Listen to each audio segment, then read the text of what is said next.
My dear friends and students, আজি মই আনটি খুবই গুৰুত্বপূৰ্ণ বিষয়ৰ ওপৰত ইংলিছ গ্ৰামাৰৰ আনটি টপিকৰ ওপৰত ভিডিঅ' লৈ আহিছোঁ। এই ভিডিঅ'টো বিশেষকৈ যিসকল কেণ্ডিডেটে আপকামিং ইউপিটিত বহিব বিচাৰিছে তেওঁলোকৰ বাবে খুবেই গুৰুত্বপূৰ্ণ হ'ব আৰু ইয়াৰ উপৰিও যিসকল ক্লাছ 10 বা 12ত পঢ়ি আছে তেওঁলোকৰ বাবেও এই ভিডিঅ'টো খুবেই গুৰুত্বপূৰ্ণ হ'ব। তো ভিডিঅ'টো আৰম্ভ কৰাৰ আগতে মই আনটি কথা অৱগত কৰিব বিচাৰিছোঁ। মই ক্লাছ 10 আৰু 12ৰ প্ৰতিটো লেসনৰ ইংৰাজী বিষয়ৰ প্ৰতিটো লেসনৰ কোৱেশ্চন আনসাৰ ধুনীয়াকৈ প্ৰস্তুত কৰি আছোঁ বা প্ৰস্তুত অলৰেডি কৰিছোঁ। তাৰ বাবে মই এই ভিডিঅ' ডেছক্ৰিপশ্যনত লিংক দি দিম।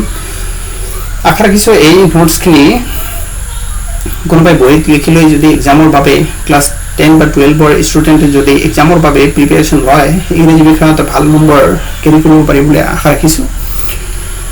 আৰু মই ইংলিছ গ্ৰামাৰৰ প্ৰতিটো ক্লাছৰ ক্লাছ 9ৰ পৰা আৰম্ভ কৰি প্ৰতিটো ক্লাছৰ গ্ৰামাৰ প্ৰস্তুত কৰি আছোঁ বা অলৰেডি দিয়ে দিছোঁ। এইখিনি যদি লৈ প্ৰিপেৰেশ্যন লয় খুবেই ভাল ৰিজাল্ট কৰিব। লগতে ইউটিউবত গৈও প্ৰতিটো গ্ৰামাৰৰ টপিক বা প্ৰতিটো লেসনৰ টপিক পাই যাব। তো বলা আমি পলম নকৰি আৰম্ভ কৰোঁ আজিৰ ভিডিঅ'টো। আজিৰ ভিডিঅ'টোত মই আলোচনা কৰিবলৈ ল'ম fresh and clause. Fresh and ক্ল'জনো কি? ফ্ৰেছ এণ্ড ক্ল'জ এই দুটা হ'ল বাক্যাংশ। এই দুটাৰ অৰ্থ হ'ল বাক্যাংশ মানে বাক্যৰ অংশ। মানে এই দুটা ফ্ৰেছ আৰু ক্ল'জ এই দুটা কি বাক্যৰ অংশ হিচাপে ব্যৱহাৰ হয়। তো প্ৰথমতে আমি জানি লওঁ ফ্ৰেছ কি, তাৰপিছত জানি ল'ম ক্ল'জ কি, তাৰপিছত এই দুটাৰ মাজত পাৰ্থক্য কি। তো ফ্ৰেছ কি? ফ্ৰেছ আৰু ক্ল'জ দুটাই বাক্যৰ এটা অংশ। এইটো আগতে কোৱা হ'ল যে বাক্যত এটা অংশ হিচাপে ফ্ৰেছ আৰু ক্ল'জ এই দুটাই ব্যৱহাৰ হয়। তাৰপিছত ফ্ৰেছ কেৱল বাক্যৰ অংশ হিচাপে ব্যৱহাৰ হৈ অৰ্থ প্ৰকাশ কৰে। এইটো আগতে কোৱা হ'ল যে ফ্ৰেছ কি কেৱল বাক্যৰ অংশ হিচাপে ব্যৱহাৰ হৈ অৰ্থ প্ৰকাশ কৰে। কেৱল ফ্ৰেছে কোনো এটা বাক্যত অৰ্থ প্ৰকাশ কৰিব নোৱাৰে। তাৰপিছত ফ্ৰেছ বাক্যত অকলে ব্যৱহাৰ হৈ অৰ্থ প্ৰকাশ কৰিব নোৱাৰে। এইটো আগতে কৈ দিয়া হ'ল যে কেৱল বাক্যটোত ফ্ৰেছে সম্পূৰ্ণ অৰ্থ প্ৰকাশ কৰিব নোৱাৰে। তাৰ লগত কি লাগিব? ছাবজেক্ট লাগিব, ভাৰ্ব লাগিব বা অবজেক্ট লাগিব। তাৰপিছত ফ্ৰেছৰ ছাবজেক্ট আৰু ফিনিট ভাৰ্ব মানে সমাপিকা ক্ৰিয়া নাথাকে। ফ্ৰেছৰ কি নাথাকে? ফ্ৰেছৰ ছাবজেক্ট আৰু কি ফিনিট ভাৰ্ব বা যিকোনো ভাৰ্ব নাথাকে। এতিয়া আমি কেইবাটাও এক্সাম্পল লৈ আহিছোঁ। As for example, I saw her on the road.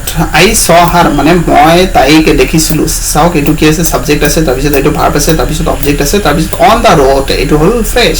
তো অন দ্য ৰোড ফ্ৰেছটো যদি অকলে ব্যৱহাৰ হয় তেন্তে কোনো এটা বাক্যত অৰ্থ প্ৰকাশ কৰিব নোৱাৰিব। কেৱল অন দ্য ৰোড যদি ব্যৱহাৰ কৰা হয়। তো অন দ্য ৰোডটো কি? এইটো হ'ল ফ্ৰেছ।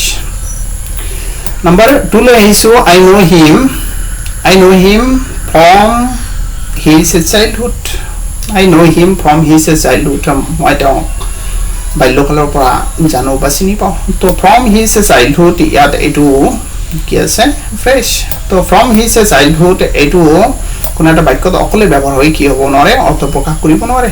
তো I এইটো ছাবজেক্ট, নোটো হ'ল ভাৰ্ব, হিমটো হ'ল অবজেক্ট। ছাবজেক্ট ভাৰ্ব অবজেক্ট থকাৰ উপৰিও মানে ফ্ৰেছ কি হয়?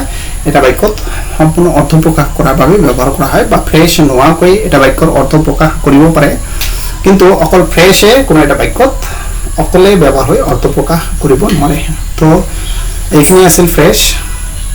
তো আমি মেইনলি কি পালোঁ যে ফ্ৰেছ কোনো এটা বাক্যৰ অংশ হিচাপে ব্যৱহাৰ হয় আৰু অকল ফ্ৰেছে কোনো এটা বাক্যত ব্যৱহাৰ হৈ অৰ্থ প্ৰকাশ কৰিব নোৱাৰে আৰু ফ্ৰেছৰ কি নাথাকে? ছাবজেক্ট বা ফিনিট ভাৰ্ব বা যিকোনো ভাৰ্ব নাথাকে।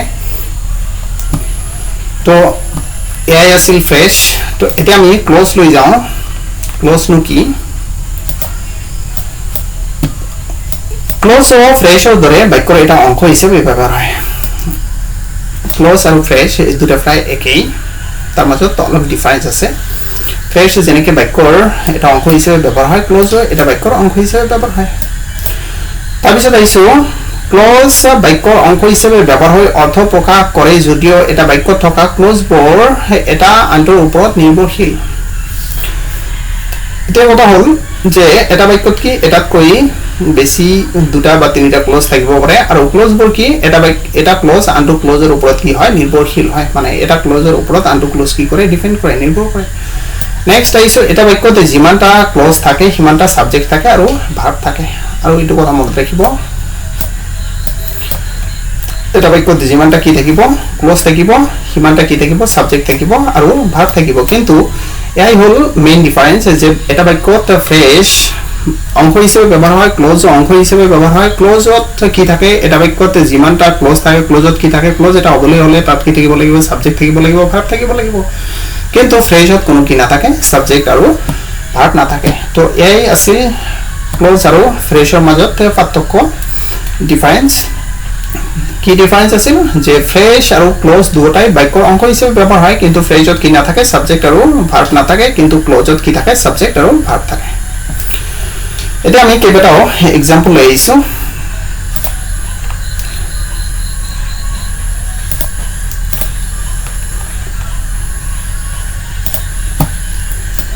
Number 1 she said that she was ill ইয়াত she said এটা ক্লজ আৰু she was ill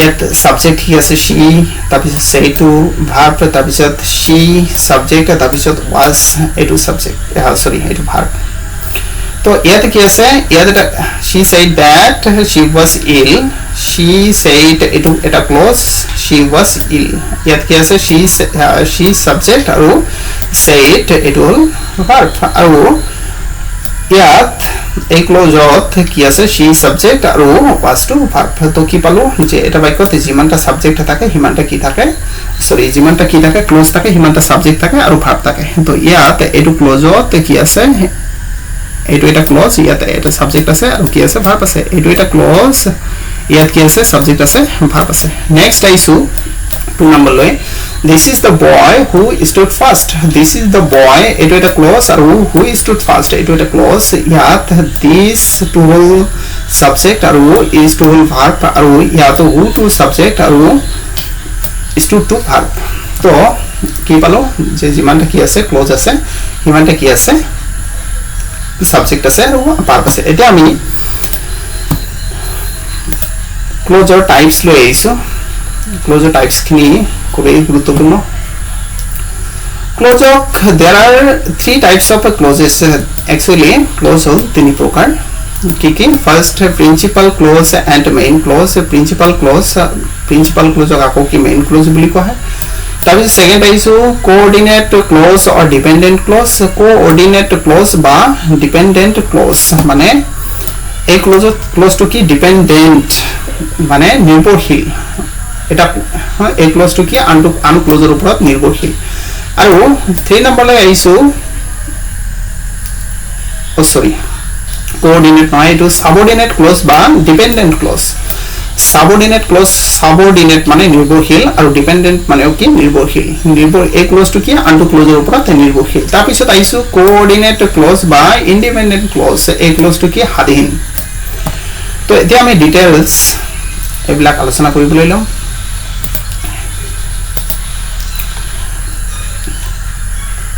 নাম্বাৰ 1 লৈ আইছো ফাৰ্স্ট যে প্ৰিন্সিপাল ক্লোজ বা মেইন ক্লোজ কাক বলে যি ক্লোজে স্বাধীনভাৱে অৰ্থ প্ৰকাশ কৰে তাকে প্ৰিন্সিপাল ক্লোজ বা মেইন ক্লোজ বলে যি ক্লোজে স্বাধীনভাৱে অৰ্থ প্ৰকাশ কৰে এই ক্লোজটো কাৰো ওপৰত নিৰ্ভৰশীল নহয় মানে একেবাৰে স্বাধীন তেনেকুৱা ধৰণৰ ক্লোজকে কি বুলি কোৱা হয় প্ৰিন্সিপাল ক্লোজ বা মেইন ক্লোজ বুলি কোৱা হয় as for example I know where he lives ইয়াত where দি কি কৰা হয় এটো হল কানেক্টৰ ইয়াত I know এটা ক্লোজ he lives এটো এটা ক্লোজ ইয়াত কি আছে দুটা ক্লোজ আছে এটো কি স্বাধীন I know মানে মই জানো এটো কি অৰ্থ প্ৰকাশ কৰিছে এইখিনি নোহাকৈ এটো অৰ্থ প্ৰকাশ কৰে I know তাৰ পিছত he lives এটো কি স্বাধীন এটোৰ ওপৰত নিৰ্ভৰশীল নহয় তো এনেকুৱা ধৰণৰ ক্লোজক যিব ক্লোজ স্বাধীন মানে কাৰো ওপৰত নিৰ্ভৰশীল নহয় বা স্বাধীনভাৱে অৰ্থ প্ৰকাশ কৰে তেনে ধৰণৰ ক্লোজক কি প্ৰিন্সিপাল ক্লোজ বা মেইন ক্লোজ বুলি কোৱা তাৰ পিছত এক্সাম্পল নাম্বাৰ 2 লৈ আইছো he says that he is happy ইয়াত that দি কি কৰাইছে কানেক্ট কৰাইছে দুটা ক্লোজক he says এটা ক্লোজ আৰু he is happy এটা ক্লোজ ইয়াত he says to এটা কি প্ৰিন্সিপাল বা মেইন ক্লজ আৰু কি হি ইজ হ্যাপি এটো কি প্ৰিন্সিপাল বা মেইন ক্লজ কাৰণ হি ইজ হ্যাপি এটো কি অকলে অৰ্থ প্ৰকাশ কৰিব পাৰে এটো নোহোৱাকৈ আৰু এই ক্লজটো হি সেজ এটো কি হি ইজ হ্যাপি নোহোৱাকৈ হি সেজ মানে তেওঁ কয় অকলে অৰ্থ প্ৰকাশ কৰিব পাৰে তো আমি কি পালো যে যি ক্লজে স্বাধীনভাৱে অৰ্থ প্ৰকাশ কৰে মানে কাৰো ওপৰতে মানে ডিপেন্ডেন্ট নহয় মানে নিৰ্ভৰশীল নহয় তো তেনে ধৰণৰ ক্লজক কি বুলি কোৱা হয় প্ৰিন্সিপাল ক্লজ বা মেইন ক্লজ বুলি কোৱা হয় নেক্সট আইছো subordinate clause কাক বোলে subordinate clause মানে এনে গম পোৱা যায় subordinate বা dependent মানে নিৰ্ভৰশীল যি ক্লজে প্ৰিন্সিপাল ক্লজ বা মেইন ক্লজৰ ওপৰত নিৰ্ভৰ কৰি সম্পূৰ্ণ অৰ্থ প্ৰকাশ কৰে তাকে subordinate clause বা dependent clause বোলে এই ক্লজে কি কৰে প্ৰিন্সিপাল বা মেইন ক্লজৰ ওপৰত নিৰ্ভৰশীল মানে নিৰ্ভৰ কৰে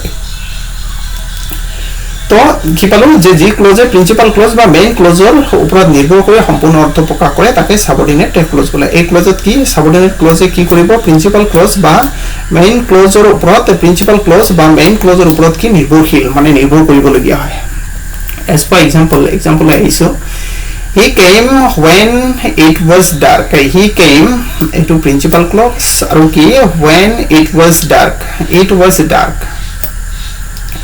তো কেৱল it was dark এটো সম্পূৰ্ণ অৰ্থ প্ৰকাশ কৰিব নোৱাৰে ইয়াৰ লগত কি আছে জড়িত আছে he came মানে তেওঁ আহিছিল যেতিয়া অন্ধকাৰ হৈছিল তো ইয়াৰ ওপৰত এইটো হল it was dark এটো সাবঅৰ্ডিনেট ক্লজ এটো কি এই প্ৰিন্সিপাল ক্লজটোৰ ওপৰত কি প্ৰিন্সিপাল বা মেইন ক্লজটোৰ ওপৰত নিৰ্ভৰশীল 2 নম্বৰলৈ আহিছো if it rains I shall not go out যদি বৰষুণ দিয়ে মই বাহিৰলৈ নাযাম তো এই বাহিৰত যোৱা কামটো কাৰ ওপৰত নিৰ্ভৰ কৰিছে বৰষুণ দিয়াৰ ওপৰত সেই কাৰণে কি এটো সাবঅৰ্ডিনেট ক্লজ আৰু এটো হল প্ৰিন্সিপাল ক্লজ কাৰণ এই ক্লজটো কি ইয়াৰ ওপৰত ডিপেন্ডেন্ট মানে নিৰ্ভৰশীল I think সাবঅৰ্ডিনেট ক্লজত কোনো সমস্যা নাই নেক্সট আহিছো তথাপি যদি কিবা প্ৰবলেম থাকে কমেন্ট সেকশনত কমেন্ট কৰি জনাব এটা আমি নেক্সট আহিছো কোঅৰ্ডিনেট ক্লজ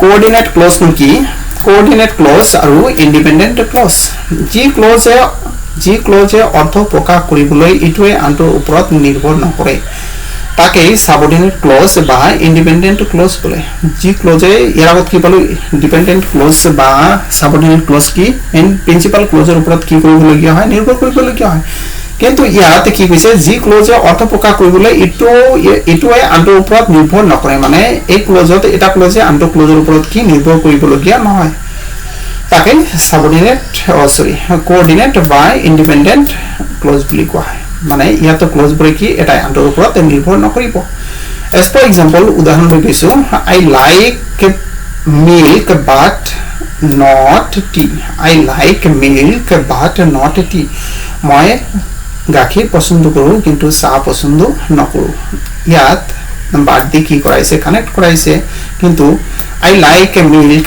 এটো কি এটা হাদিন মানে ইয়াৰ ওপৰত কোনো এটো এটা clause actually I like milk আৰু actually ইয়াত কি I টো উজ্জ আছে যে I not like tea এটো কি আছে